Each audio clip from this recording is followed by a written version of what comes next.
Hello, hello, hello, and welcome to Coach's Corner. It is a Wednesday morning. It is the 19th of June, and we are live from my room because the porch is occupied right now, so can't record out there, but we still got a great show for you today. We still got some great topics to get to. A lot of breaking news kind of happened in the 20 minutes I was about to record this episode. A lot of things happened. Last night, we lost the legend of the game. The Oilers extended their series. We had multiple players get inducted into the Falcons Ring of Honor, and the Pistons now have to look for a new head coach. So I don't know where to start. I don't know where the jump-off point is. I don't know where we begin with this litany of news. I guess we'll start off with the tribute to pay to the legend Willie Mays. Passed away, 93. Sounded like he was, peaceful in his sleep. I don't think there's much that you pass from at 93 other than age. If you make it to 93, you're doing pretty good in life. And so I think he was doing good, and he obviously just passed away in his sleep. So I just want to kind of list off the stats that Willie Mays had during his time on this earth, when he played baseball. He averaged 301. He had 1,909 RBIs, 3,293 hits, 339 stolen bases, and 660 home runs.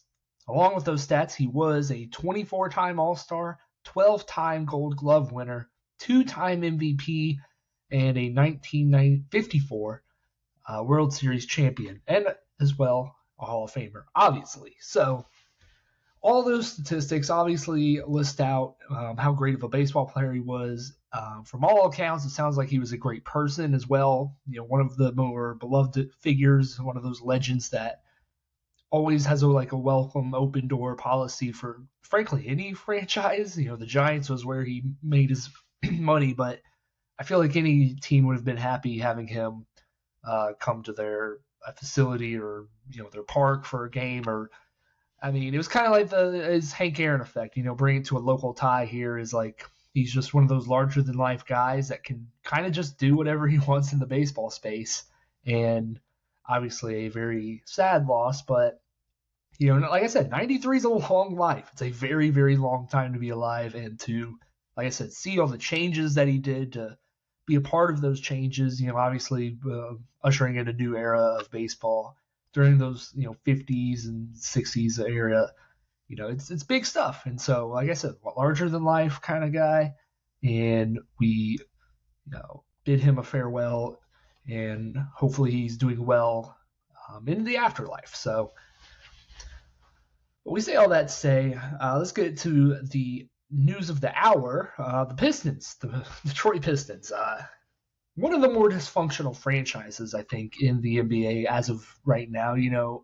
Haven't really been a winner since the Chauncey Billups, Rip Hamilton, Ben Wallace, Rasheed Wallace. They haven't been really competitive since those days. And, they took a big leap of faith. After they got Cade Cunningham, they kind of ran out Drew Casey. I believe it was Drew Casey, who was the coach for the Raptors for a long time. They eventually fired him. They brought in Monty Williams, who was the Suns head coach when they went to the finals, and they kind of went through their little run. They brought him in last year with one of the biggest contracts, I believe, in NBA coaching history. And 1 year later, here we are. He is no longer the head coach anymore. And, it's tough to really justify him being the head coach when they went on that 27-game losing streak, one of the more absurd losing streaks I've ever seen from a team. They were just game after game failing miserably to, hold a lead and maintain it to the end to win a game. They couldn't win a game. It was tragic. And the thing about the Pistons is they're not even really a bad roster. I would make the argument that there were teams like, the Spurs roster outside of Wemby is not good. You got the Hornets, who are just historically not good. The Wizards are terrible. All these teams, and I would say the Pistons have a better roster than all of them, but they weren't performing. The rotations were it's from all accounts, like Pistons fans, it sounded like the rotation was like it was just a war on a war on the fans to watch that basketball because they kept giving minutes to Killian Hayes, who a very big bust, who came over from France and was supposed to be a good point guard, has not been a good point guard. Cade Cunningham, who I think I think he's a talented guard. I don't know if I don't think he maximized his own worth last season, but even then, you should still be winning more games than what they have done with him. Jaden Ivey is kind of probably putting up empty numbers. Like there's a lot of guys where it's just they're not making that leap from being a young promising player to a solidified guy in the moment. It's like the jump that Anthony Edwards made in his first couple of years where they're hovering around the 8th seed. He was learning the ropes, kind of figuring out this whole leadership thing that he had to take on. And then we saw the fruits of that this past season when they were basically the 1 seed and ended up falling to the 3 seed, made it to the Western Conference Finals. Ant-Man is probably now one of the new faces of the league, and we haven't seen that jump for Cade Cunningham. And obviously I think it's early still. There's still time, and I don't think his team is nearly as good as that Timberwolves team was for Ant-Man coming in. But you still want to see that kind of growth, and I do think there was some positives. Obviously, I think he's still going to be really good, whether it's for the Pistons or not.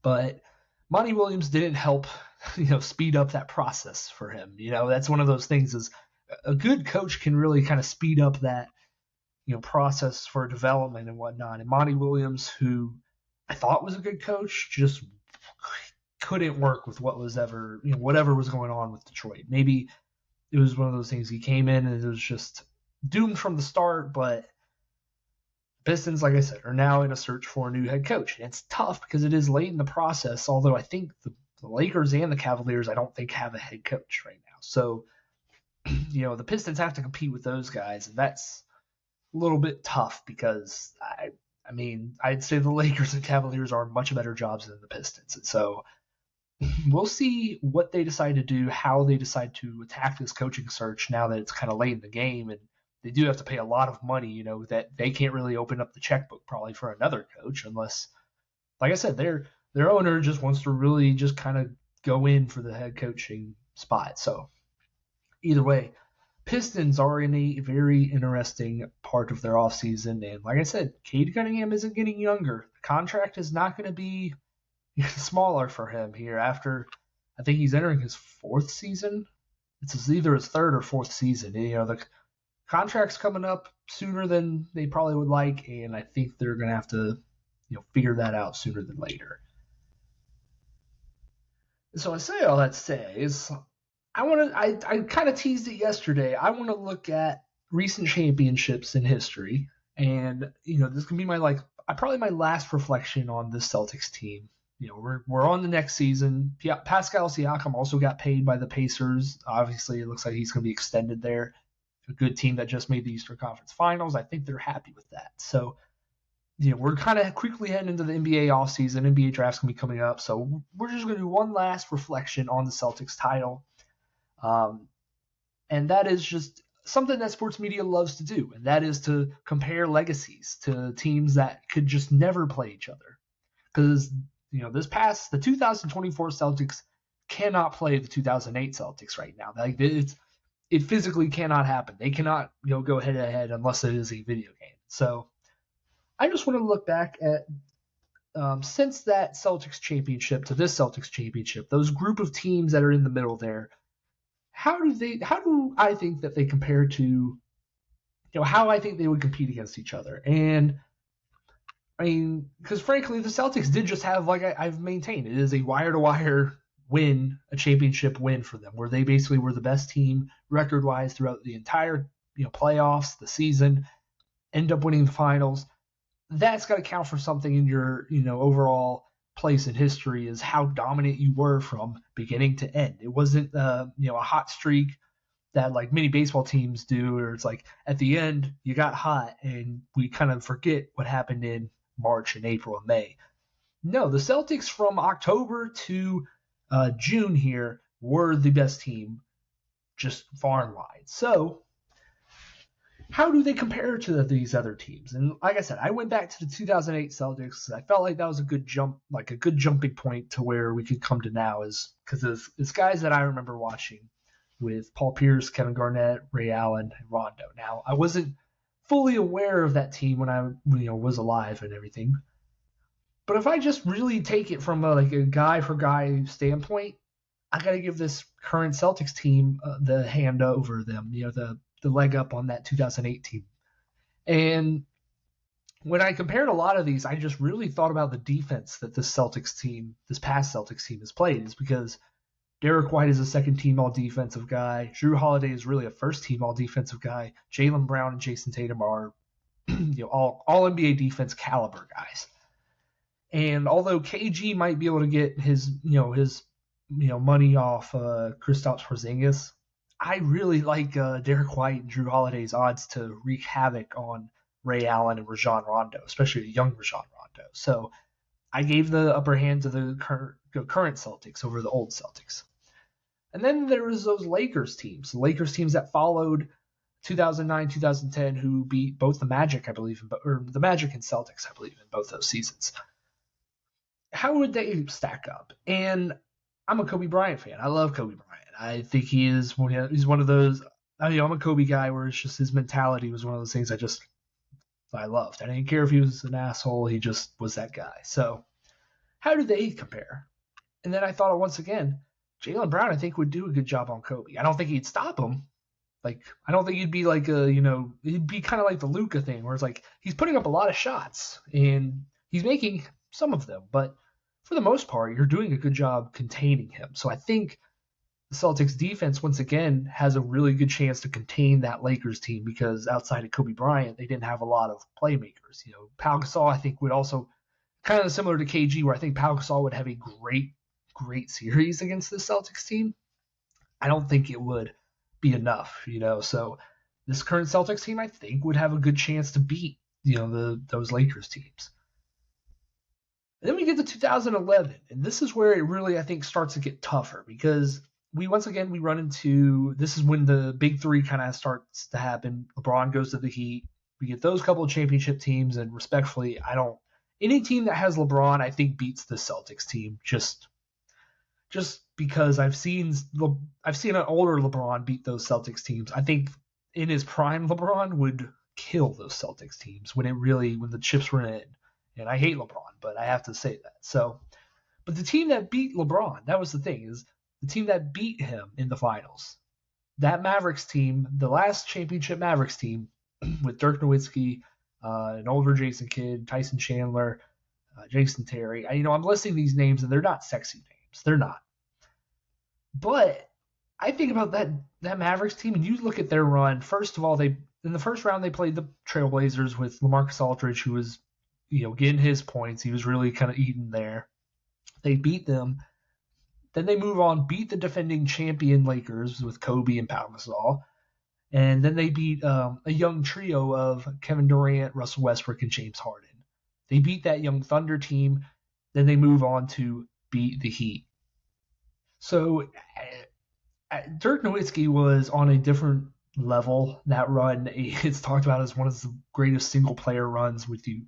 When you look at him, like 2019 Kawhi Leonard, you look at those guys, and it's just like, man, that guy he was in his own world, and he just was. And so I got to give that Mavericks team the edge there just because I think Dirk would have eviscerated the Celtics. I don't think it mattered if the Celtics threw everyone at Dirk, I think Dirk would have still had his because he did that against the Heat. So I would say I'd give the 2011 Mavericks the win there.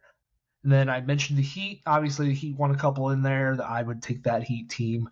The Spurs, I think the Spurs would do a very, very good job winning. I think the Spurs would dominate a series against the Celtics team. Just Tim Duncan being the backbone of a defense, and also what he can do on offense against Porzingis would be pretty criminal probably. And, I think Tony Parker and Manu provide enough of a mixed bag that, it wouldn't kill Jrue and Derek White, Jaylen Brown, but it'd be enough to like really kind of stifle them. And then Kawhi Leonard, a young Kawhi Leonard on defense, gave LeBron absolute hell.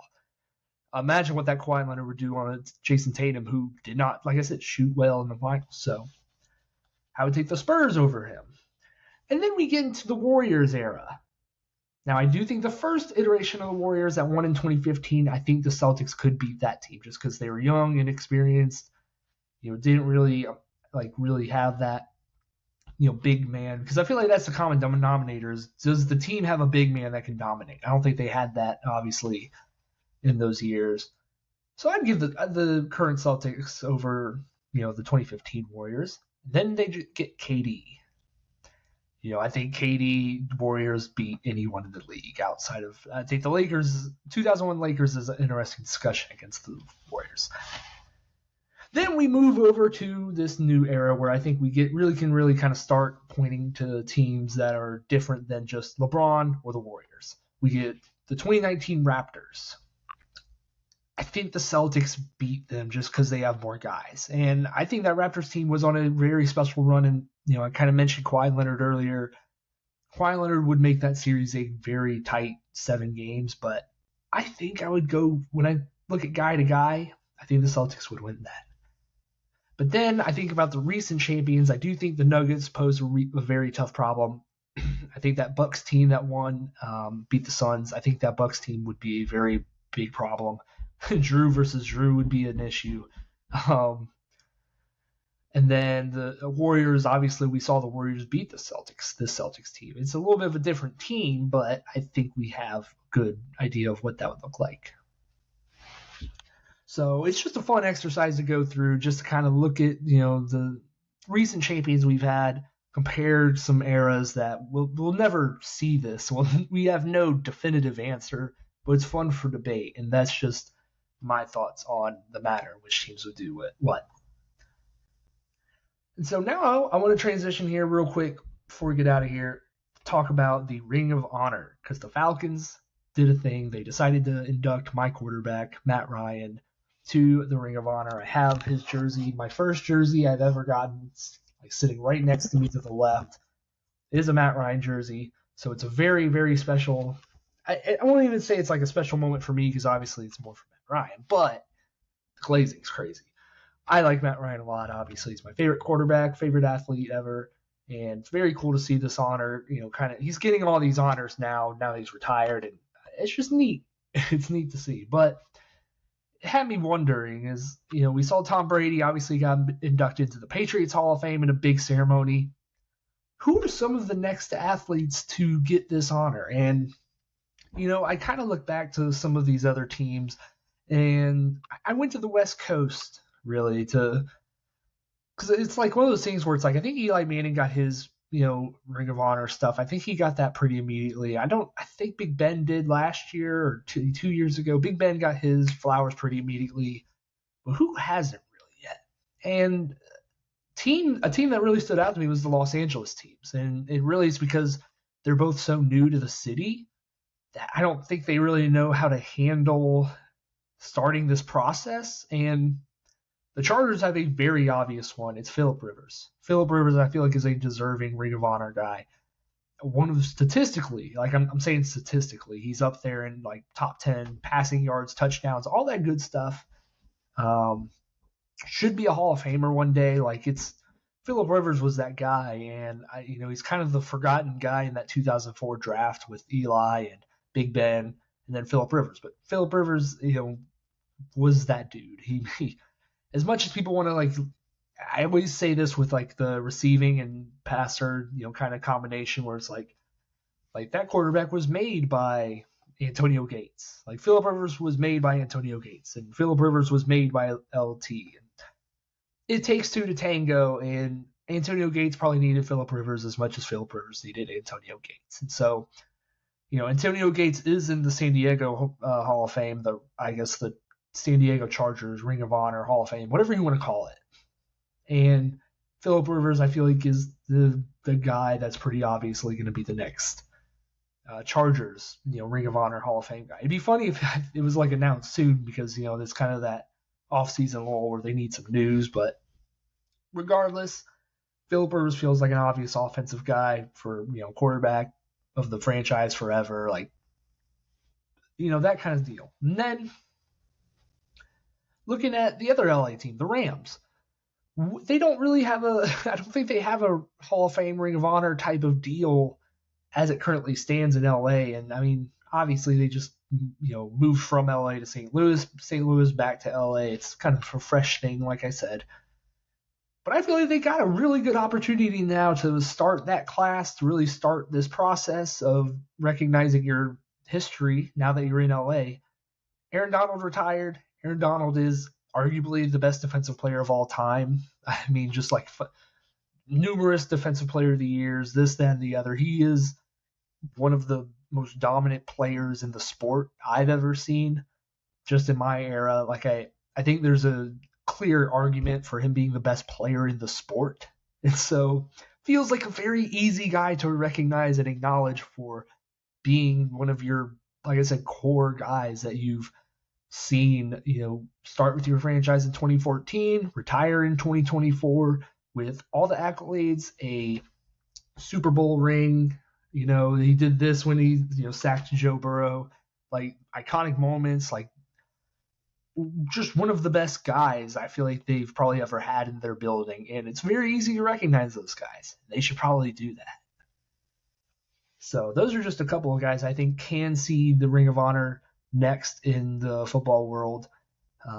If I really racked my brain, I could probably think of some more guys that have retired recently. But just for now, those feel like two very clear guys for two franchises that, like I said, probably need to start recognizing their history if they want to, their recent history, if they want to really be like, we're LA teams, you have to start somewhere. Those are good places to start.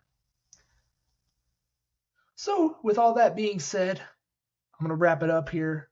I am your host, Luke Kochevar. As always, thank you for tuning in. Make sure you like, share, subscribe, do all the good stuff with the pod.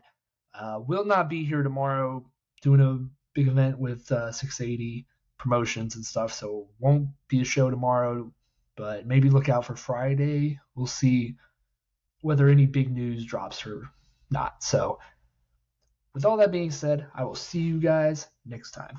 Goodbye.